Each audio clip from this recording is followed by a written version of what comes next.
Nah, yang ketiga, jamaah yang dimuliakan Allah, ada satu hadis yang sangat baik sekali, yang bagus banget ini. Jarang orang baca ya di kitab Sulwatul Arifin, karena memang kitabnya juga kitab langka ini, jarang banyak orang yang punya. Imam Ghazali nih ya, karangan Imam Ghazali. Bahwasanya beliau mengatakan riwayat dari Sayyidina Jabir bin Abdullah, beliau berkata Rasulullah bersabda, barang siapa yang bersolawat kepadaku, man shalla alayya fi Sya'ban, di bulan Sya'ban, alfa marratin, 1000 kali, qadallahu lahu mi'ata alfi hajatin, maka Allah akan memenuhi kebutuhan-kebutuhannya sebanyak 100.000 kebutuhan, apapun itu, min hawaijid dunya wal akhirah, dari kebutuhan-kebutuhan dunia dan akhirat. Yang berikutnya, wa kutiba lahu mi'atu alfi hasanatin, dituliskan baginya 100.000 kebaikan, wa muhiyya anhu mi'atu alfi sayyiatin, dan dihapuskan baginya 100.000 keburukan atau dosa. Wa rufi'a lahu mi'atu alfi darajatin, diangkat untuk dirinya 100.000 derajat. Dan yang paling penting lagi, wa ba'athallahu ilaihi ilaihi alfa malakin yahfazunahu bikulli amihi wa yastaghfirunahu ayyama hayatihi, maka Allah akan mengutus 1000 malaikat untuk dirinya yang akan menjaganya setiap tahun dan memintakan ampun dalam keseharian selama hidupnya.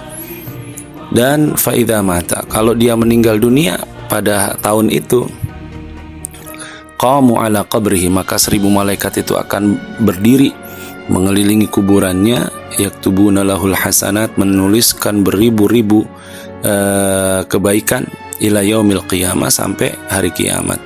Maka jamaah yang dimuliakan Allah, ini sebabnya kayak sudah saya jelaskan tadi, bahwasannya malam nisfu Sya'ban adalah salah satu malam yang tidak ditolak doanya oleh Allah Subhanahu wa taala, salah satunya dengan membaca sholawat sebanyak 1000 kali.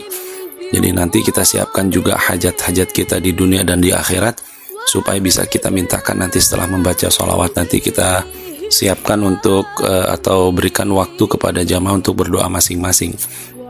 Nah, yang terakhir, Imam Ghazali menceritakan bahwasannya Nabi Isa alaihi salatu wassalam dulu pernah dalam perjalanannya itu melihat sebuah gunung yang sangat tinggi.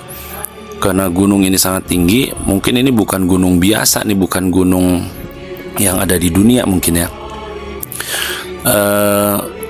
Karena begitu tinggi beliau ini akhirnya menaiki gunung tersebut.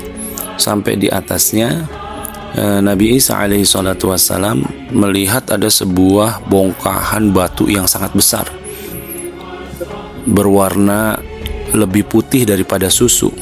Maka saking kagumnya Nabi Isa ini memperhatikan dengan mengelilingi batu tersebut.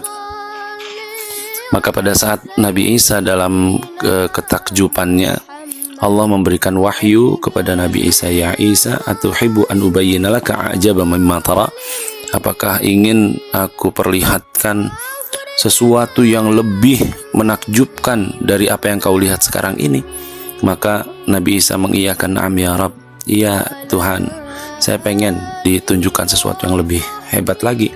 Maka tidak lama batu yang putih itu, yang lebih putih dari susu itu, terbelah, dan di dalamnya ada seorang tua yang menggunakan baju berwarna hijau, menggunakan tongkat, dan di depannya ada semacam kolam atau telaga gitu ya. Itu ya, di dalam batu ada begituan tuh. Itu kalau Allah udah mau mah luar biasa, ada orangnya lagi. Nah, orang tua ini sedang sholat. Maka tambah heran Nabi Isa alaihi salatu wassalam. Beliau bertanya kepada orang tersebut, apa yang saya lihat ini wahai Tuhan, gitu ya. Maka dibilang oleh orang tua ini adalah rizki yang diberikan oleh Allah Subhanahu wa taala setiap hari. Diberikan kekuatan untuk sholat di dalam batu, dan diberikan kekuatan atau hidangan di dalam batu tersebut. Lalu ditanya oleh Nabi Isa, sudah berapa lama kau beribadah di batu ini? Orang ini menjawab, sejak 400 tahun. Sudah 400 tahun orang tua ini beribadah di dalam batu. Maka pada saat itu Nabi Isa bergumam, wahai Allah, ya, menyatakan, ya ilahi wa sayyidi wa maulaya, wahai Tuhanku, ini mah nggak ada. Ma aqulu annaka khalaqta khalqan afdal min hadza.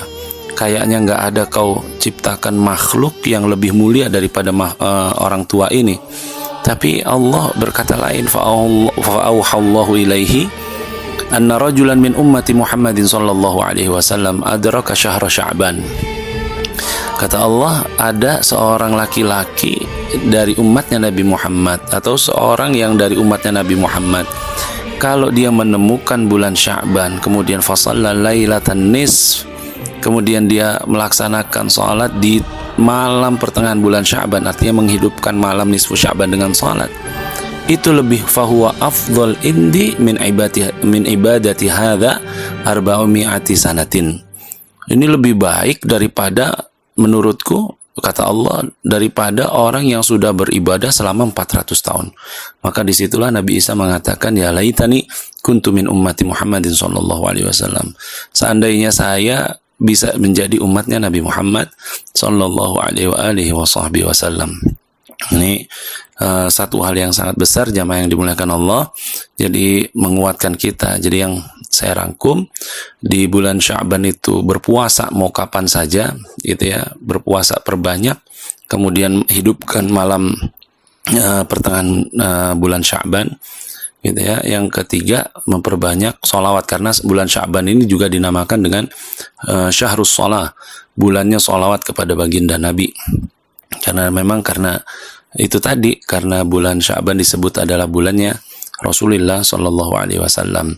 Sebenarnya ada yang diriwayatkan dari Sayyidina Hasan, cucunya Nabi, dari sahabat-sahabatnya Nabi, beliau mengatakan, man shalla lailatal khamis asyar, barang siapa yang mengerjakan sholat di malam tanggal 15 bulan, ya artinya nisfu Sya'ban, sebanyak 100 rakaat, yaitu 100 salam, 100 kali salam, dan setiap baca Fatihah, setelah Fatihah membaca qul huwallahu ahad 10 kali, 100 kali salam, bacaan suratnya Al-Ikhlas 10 kali setiap baca surat Al-Fatihah, baik di rakaat pertama atau rakaat kedua, atau sholatnya nggak 100 rakaat, sholatnya 10 rakaat aja, 10 rakaat sholat, kemudian membaca surat Al-Ikhlas 100 kali di setiap setelah baca surat Al-Fatihah.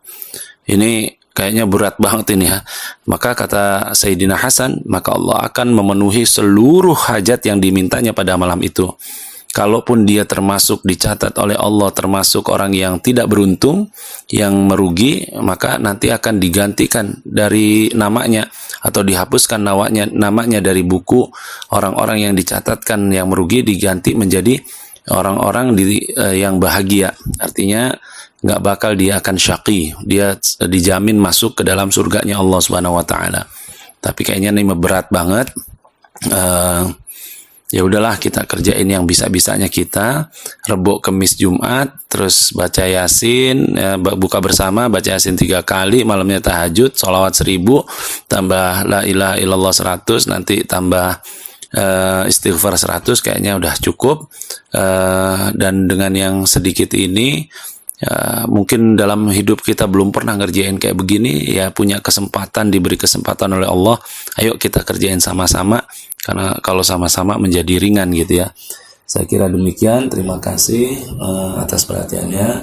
Wallahul muwaffiq ila aqwamit thoriq. Subhanakallahumma bihamdika asyhadu an la ilaha illa anta astaghfiruka wa atubu ilaik. Wassalamualaikum warahmatullahi wabarakatuh.